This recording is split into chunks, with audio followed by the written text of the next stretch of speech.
The question for you is the number of realistically available alternatives for your search. For example, if you want to buy groceries, the fact that Amazon's grocery share is 2.5% gives a much better reading of the extent of the competition than does the fact that it is the largest online retailer. There may be situations in which size is more important, but one needs to be careful. In most cases, market share of a particular product tells you much more about competitive alternatives than does the absolute size of the seller. Tech markets have some features that distinguish them from old economy markets. For competition policy, these features pull in different directions. First, much of their output is digital. This means that the cost of selling one additional unit, such as one additional copy of an ebook or a streamed video, is very low. Second, digital output is non-rivalrous, which means that the sale of one unit does not reduce the amount that is left over. You can stream Taylor Swift on Spotify as much as you want without reducing the amount available to others. For successful products, non-rivalrous digital output can make firms larger because there are few limits on the firm's capacity to produce more. Third, tech firms are often organized as networks, in which firms interconnect in order to share information or intellectual property, or to engage in operations that involve many participants. One example is blanket licensing of copyrighted music.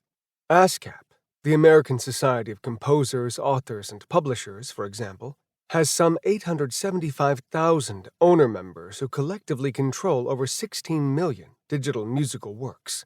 Copyright owners grant ASCAP non-exclusive licenses, which it relicenses as a bundle to radio stations or distributors such as Spotify, which then relicense them to subscribers. Spotify alone had 489 million listeners in 2023. With blanket licensing, you can subscribe to a music streaming service and have immediate access to this entire library. This market could not exist if each artist had to license her songs individually to listeners. Other networks of competitors involved the cross-licensing of patents for shared technology, such as is used in cell phones or driverless cars. Still others are the old economy networks of teams that make up professional and amateur athletics. Ours is a world of networks, many of which are privately owned and operated. While we benefit greatly from them, they can also do anti-competitive things.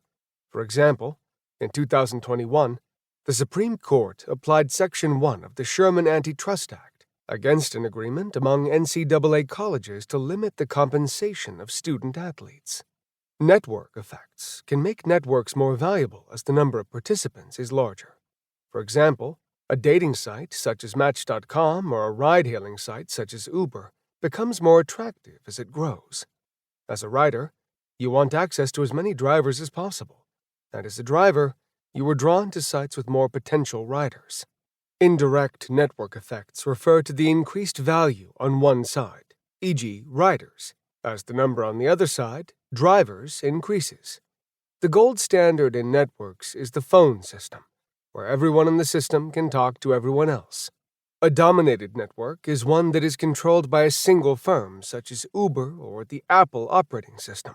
But networks can also be competitive, such as the telephone system, email system, or sports leagues in the non-digital world.